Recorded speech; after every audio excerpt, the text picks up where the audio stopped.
కంచ గచ్చిబౌలి వివాదం రోజురోజుకు ముదురుతూ వస్తోంది. హెచ్సియు యూనివర్సిటీ విద్యార్థులు చేపడుతున్న నిరసనకు మద్దతుగా కూకట్పల్లి జేఎన్టీయూలో ఏబీవీపీ విద్యార్థుల ఆధ్వర్యంలో తరగతులు బహిష్కరించారు. తెలంగాణ రాష్ట్ర ప్రభుత్వం తీసుకున్న నిర్ణయానికి వ్యతిరేకంగా ఈ కార్యక్రమం చేపట్టినట్టు తెలిపారు. ఏబీవీపీ రాష్ట్ర కార్యదర్శి రాంబాబు ఆధ్వర్యంలో నిరసన కార్యక్రమాన్ని నిర్వహించారు. యూనివర్సిటీలకు కేటాయించిన భూములను ఏదీ కూడా రిజిస్ట్రేషన్ చేయరాదన్నారు. వాటిని నోటిఫై చేస్తారని, ఆ మాత్రం కూడా తెలియకుండా ఎలా మాట్లాడుతున్నారని ప్రశ్నించారు.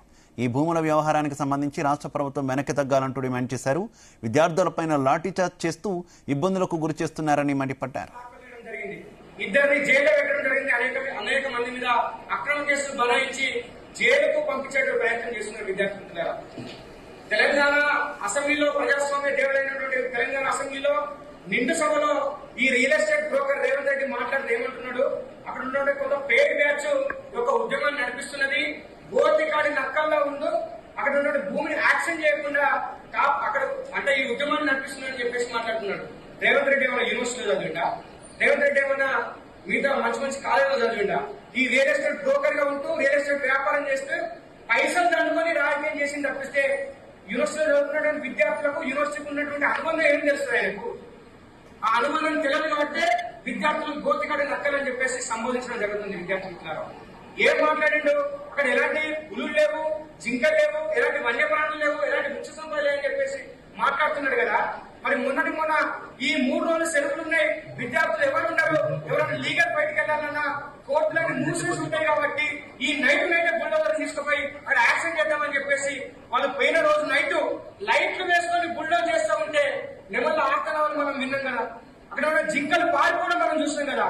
అరుదైన వృక్ష జాతి, అరుదైనటువంటి వన్యప్రాణులను చంపేసుకుంటూ చేసే డెవలప్మెంట్ ఈ యొక్క కాంక్రీట్ జంగల్ గా ఉన్నటువంటి హైదరాబాద్ కు, కాలుష్య నగరమైనటువంటి హైదరాబాద్ కు 400 ఎకరాలు ఉన్నటువంటి చెట్ల ద్వారా ఒక ఆక్సిజన్ హబ్బుగా ఉన్నటువంటి 400 ఎకరాలను నువ్వు కొల్లగొట్టుకుపోతామంటే విద్యార్థులు కానీ సమాజం కానీ ఊరుకుంటుందా?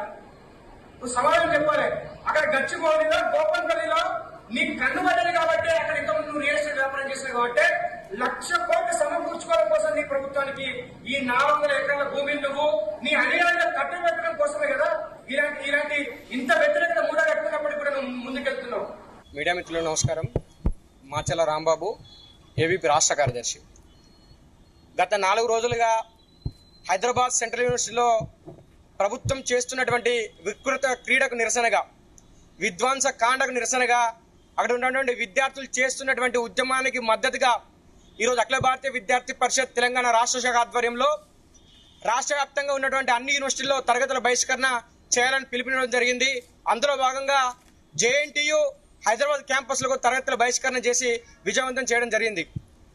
మనం చూస్తున్నాం, చేస్తున్నటువంటి విద్యార్థుల మీద, ప్రజాస్వామ్యయుతంగా నిరసన తెలియజేస్తున్న విద్యార్థుల మీద పోలీసులు లాఠీచార్జ్ చేయడాన్ని ఏబీవీపీ తీవ్రంగా ఖండిస్తున్నది. రేవంత్ రెడ్డి అనుకుంటున్నాడు, ఈ రియల్ ఎస్టేట్ బ్రోకర్ అనుకుంటున్నాడు కదా, విద్యార్థులను తన పోలీసుల చేత, తన అధికారుల చేత అంతమొందించాలని చెప్పేసి, వాళ్ళ ఉద్యమాన్ని అంతమొందించాలని చెప్పేసి చూస్తున్నాడు.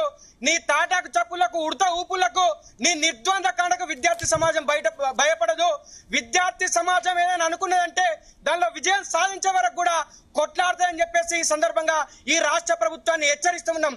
గత 4 రోజులుగా నువ్వు ప్రజాస్వామ్య దేవాలయమైనటువంటి అసెంబ్లీలో మాట్లాడుతూ ఏం మాట్లాడినావు? అక్కడ ఉన్నటువంటి కొంతమంది విద్యార్థి నాయకులు పేడ్ బ్యాచ్ కొంతమంది ఉద్యమాన్ని నడిపిస్తున్నారు. గోతికాడి నక్కలాగా ప్రభుత్వ భూమిని అక్కడ యాక్షన్ చేయకుండా కాపాడుతున్నారని చెప్పేసి అంటున్నావు కదా. ఎవరు గోతికాడి నక్క? నువ్వు గోతికాడి నక్క. గచ్చిబౌలిలో, గోపన్పల్లిలో ఉన్నటువంటి ఖాళీ స్థలాల మీద, ప్రభుత్వ స్థలాల మీద కన్నేసి అమ్ముకున్నది గతంలో నువ్వు. ఆ రియల్ ఎస్టేట్ బ్రోకర్ గా ఉండి, ఈ రాష్ట్రంలో విద్యాశాఖ మంత్రిగా ఉండి యూనివర్సిటీల భూమిని చెరబట్టాలని చూస్తున్నావు. గతంలో రాజేంద్ర నగర్కి సంబంధించినటువంటి అగ్రికల్చర్ యూనివర్సిటీకి సంబంధించినటువంటి 100 ఎకరాల భూమిని కాజేసావు. ప్రజాస్వామ్య యుతంగా నిరసన తెలియజేసుకునే హక్కున్నప్పుడు కూడా వారి యొక్క గొంతులు నొక్కే విధంగా ఉస్మానియా యూనివర్సిటీలో అప్రజాస్వామిక సర్క్యులర్ తీసుకొచ్చినావు. ఈ రోజు హెచ్సియు భూముల కన్నుబడ్డది 1,00,000 కోట్ల ఆర్జన ధ్యేయంగా. దానిలో 20-30 వేల కోట్లు నువ్వు సంపాదించుకునే విధంగా ప్రైవేట్